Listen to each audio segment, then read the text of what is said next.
Good morning and welcome to The Daily Oz. It's Monday, the 8th of June. I'm Emma Gillespie. I'm Sam Koslowski. Australia's online safety regulator received more than 3,000 reports of sexual extortion last year, with young men the most targeted group. Sextortion is a form of online blackmail and sexual abuse, and experts warn this is a crime growing rapidly in scale and sophistication due to generative AI. eSafety is now turning the tables on scammers by using AI itself in a new campaign. And to talk us through that decision as well as this latest data, we are joined by eSafety Commissioner Julie Inman Grant in today's deep dive. You're going to hear that chat in just a second, but first, here's a quick word from the TDA team. Hi, I'm Sky, part of the partnerships team here at TDA. You might be surprised to know that every conversation we have with a brand partner is centered around you, our audience. And we're lucky because you're the type of audience brands want to reach: switched on, curious, and engaged people who care about the world around them. We're an independent media company, which is incredible, but that also means we rely on audience growth and commercial partnerships to expand our business. That means more journalists, higher quality production, and news delivered in the way you love it. A very small way to help us grow is by hitting follow or subscribe wherever you're listening to or watching this podcast. And thank you for being part of our brilliant TDA community. You mean more than you might think. eSafety Commissioner Julie Inman Grant, thank you so much for talking to us today. We're chatting sextortion. How would you describe sexual extortion or sextortion to someone who's never heard of it before? Well, yes, the full term is sexual extortion, sextortion colloquially, and it's really a form of online blackmail where someone threatens to share a nude or a sexual image or video of you unless you give in to their demands. This is a little bit scary, but there are two kinds of sexual extortion that we're seeing.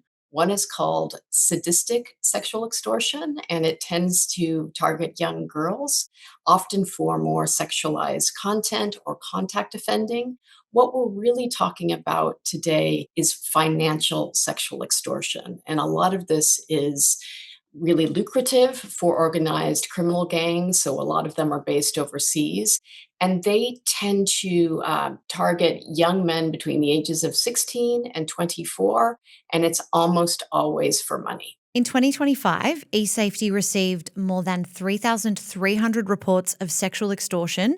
86% of those complaints were from men, and around half of total complaints were from men aged 18 to 24, so that really young age group. How has the profile of this crime shifted in recent years? Did that figure surprise you in terms of that younger end of the spectrum?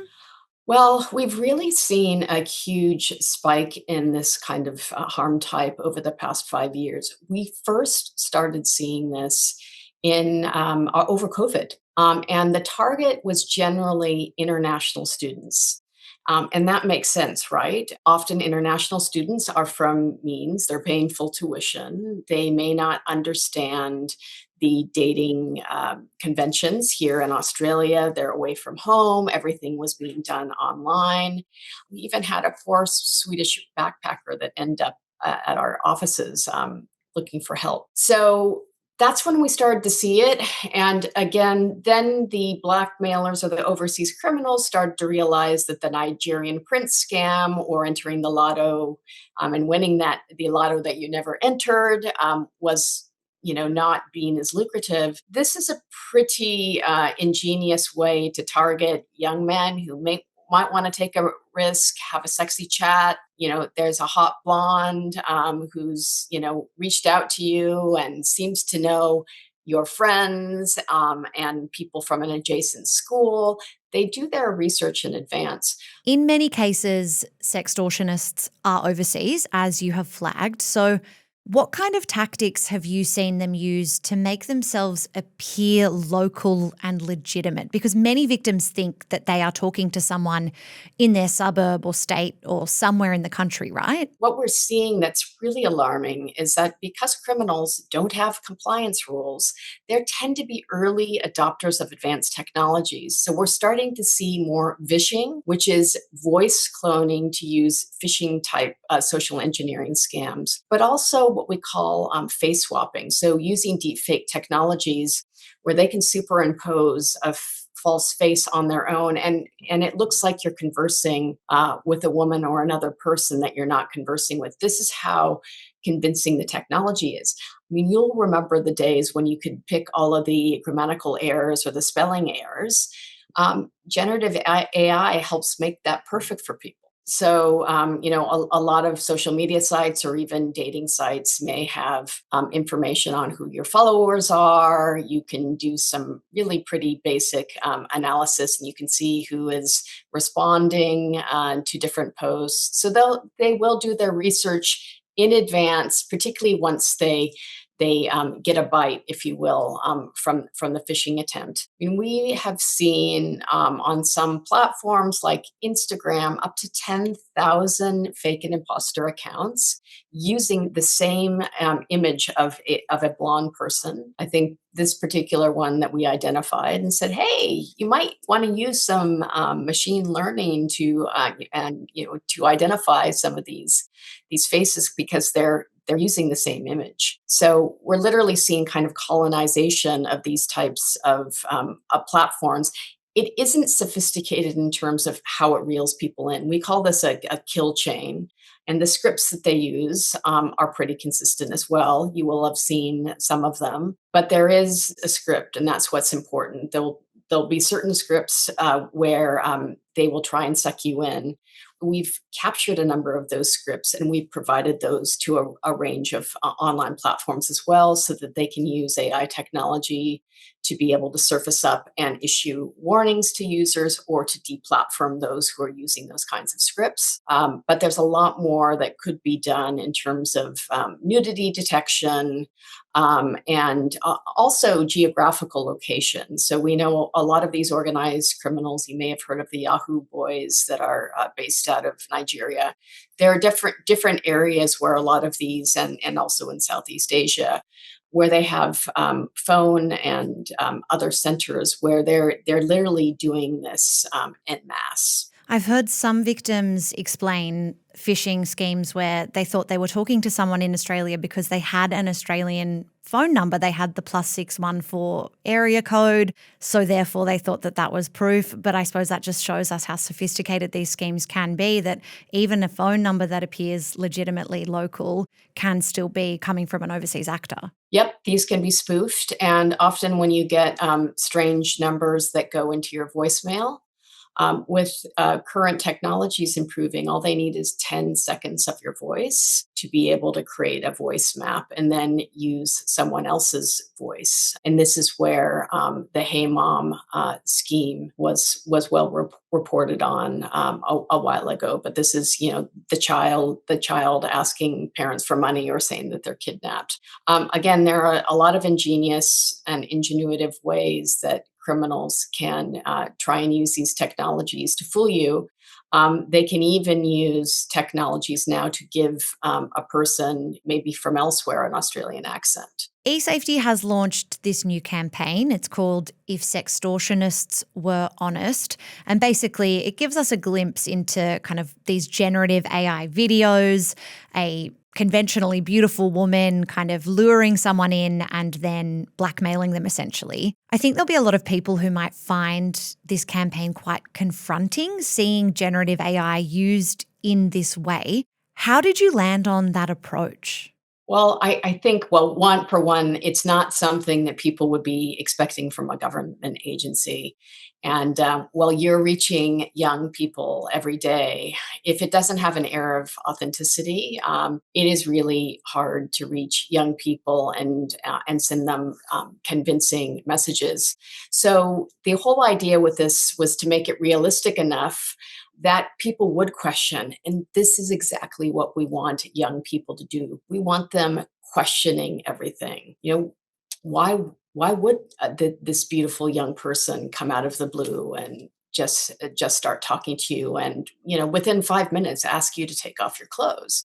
So we want to hone those critical reasoning skills, but kind of also give them some pointers about what to do and what not to do. What I thought was really powerful was, using some of the language from the scripts that we'd had that they used to reel young men in, and then how quickly it can change, and the seductress becomes evil. And that is exactly how it happens. We've seen some of the criminal manifestos. And one of the key tactics, once the nude imagery or videos are handed over, is the tone changes immediately. It becomes aggressive. And one of the tactics is to isolate the young person, to use fear and shame and guilt and terminology like you saw in these scripts. I have control. I'm going to ruin your life if you don't pay me. So, the key message that we want people to leave with is all you need to remember is three things: report, block, and get support. Obviously, you want to report either to the platform itself so that they get the signals that they can get these down. You can report to the Australian Centre for Countering Child Sexual Exploitation if you're under 18 or if you're a parent of under 18, because it becomes child sexual abuse material. If intimate imagery or the threat to share is live, you can report to eSafety at esafety.gov.au. We have an image-based abuse schema, have a 98% success rate in terms of getting that content taken down. We can also do referrals onto law enforcement. But the most important thing is to get support. So I talked about that common tactic is isolating a person. That's to make them panic so that they will pay. And we've had young people come to us who've had to negotiate and say, I'm 16. I don't have $10,000.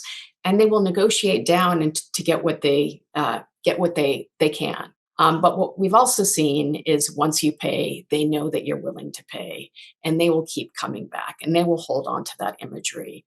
And they'll also be relentless. They'll be very persistent.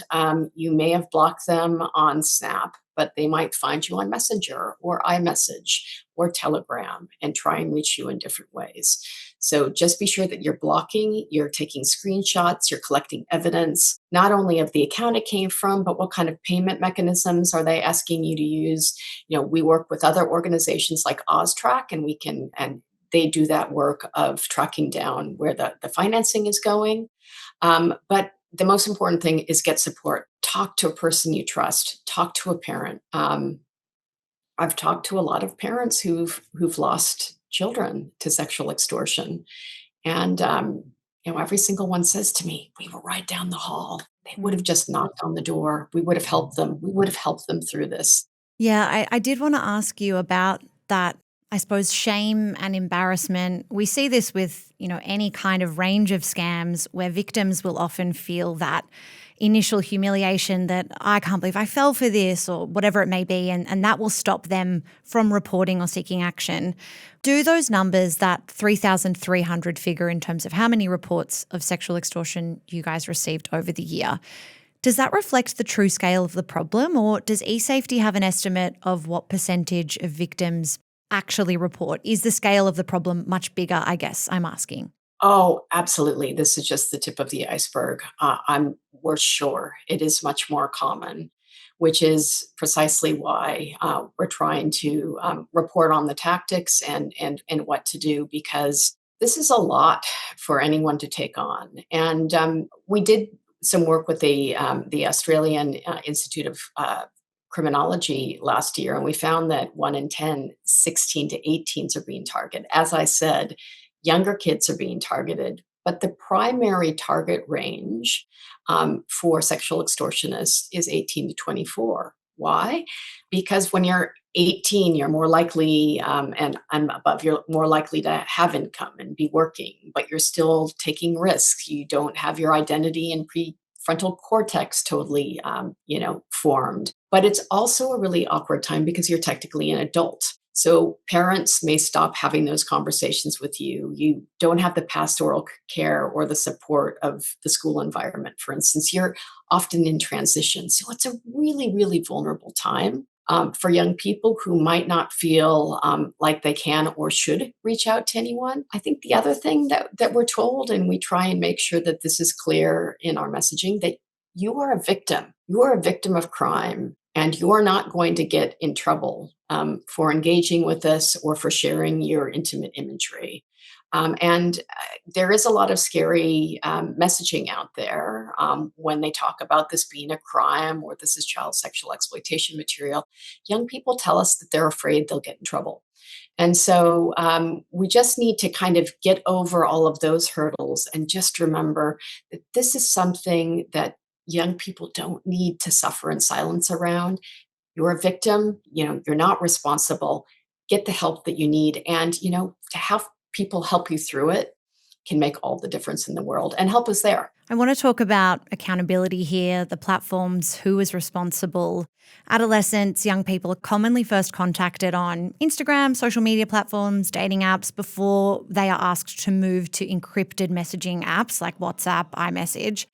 What is the role and responsibility of all those platforms here? Well, they all form different parts of the kill chain or the process, as you said. Often, young people are found or are fished, if you will, in the open on platforms, but also on dating sites. And we can't forget that, particularly on some of the racier dating sites, sharing intimate images has become a little bit more of a courtship ritual, if you will. And it's hard to know in this day and age, who is really interested in dating you and who might be a criminal. So there are some things that are being done. And towards the end of the month of June, we will be putting out a subsequent transparency report from a number of platforms on what they are and are not doing to stop sexual exploitation, grooming, and sexual extortion. And all of these things are tied. So again, if companies did a better job of getting rid of fake and imposter accounts that are used to colonize their platforms to target these young people, that would be the first step. Also picking up the scripts and the kill change, nudity filters, even warnings to people if it's coming from a particular geography. This is not coming from your local suburb. This is coming from the other side of the world. Are you sure you want to engage in a conversation with this person? These platforms are capable of doing this now. I was going to ask you that because I feel that the common rhetoric that we hear from these platforms is, that they're doing their best or they have enhanced safety protocols and they're investing in safety and, that this can't all just change overnight. What would your message be to platforms who, I suppose, either say that they are doing enough or who say that it's out of their hands and the technology or capability doesn't exist? Well, this is precisely why safety by design is so important. They know the risks and they know the harms and they know actually what needs to be done. I mean, they are developing the most advanced technology in the world. They can use it to target consumers with deadly precision when it comes to advertising. They certainly know how to identify fake and imposter accounts as well as criminals that might be targeting young people. And when intimate imagery may be traveling over their websites. So, I think more needs to be done. We'll be surfacing up some really specific things that companies are and are not doing. And I think that communications and reputational lever is a really important one to pull because companies can and should do better. Our children's lives depend on it. With this conversation around organised crime groups, overseas actors targeting young people for financial gains from sextortion, are we doing enough in the law enforcement space at that level to dismantle these operations at the source? How does eSafety work with law enforcement in that regard? Well, we've got MOUs and partnerships with every state and territory law enforcement agency, as well as with the AFP. And this is something that's of high concern to them as well. So we're trying to make sure that we're delivering the same kind of messaging. We're obviously sharing and doing referrals.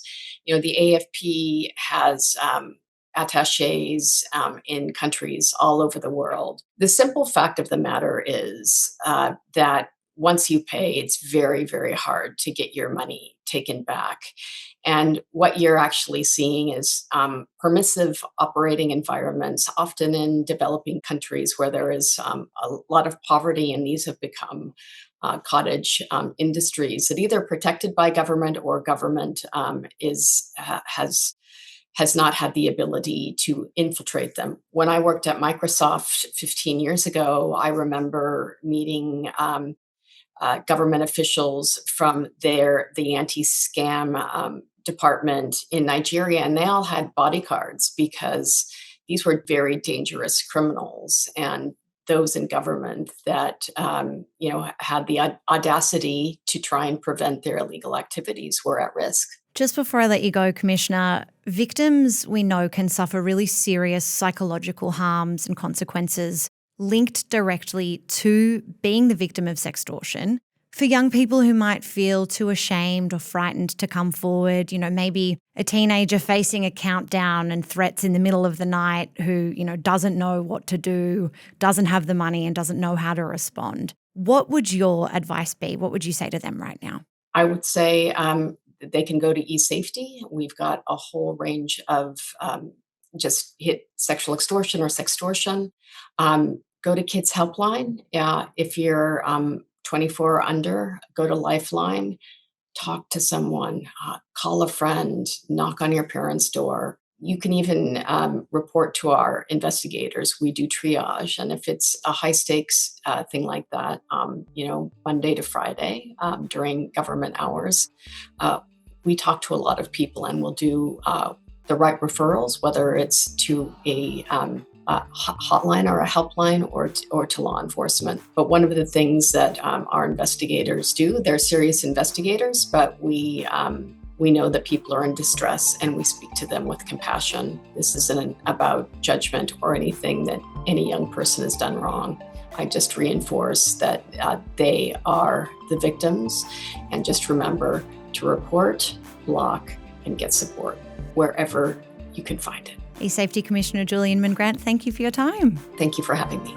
Thank you so much to the eSafety Commissioner for joining us for today's episode. Now, if this has raised any issues for you, help is always available on 1-800-RESPECT. That's 1-800-737-732. That's it for the deep dive, but we'll be back with your headlines later on. Until then, have a great day.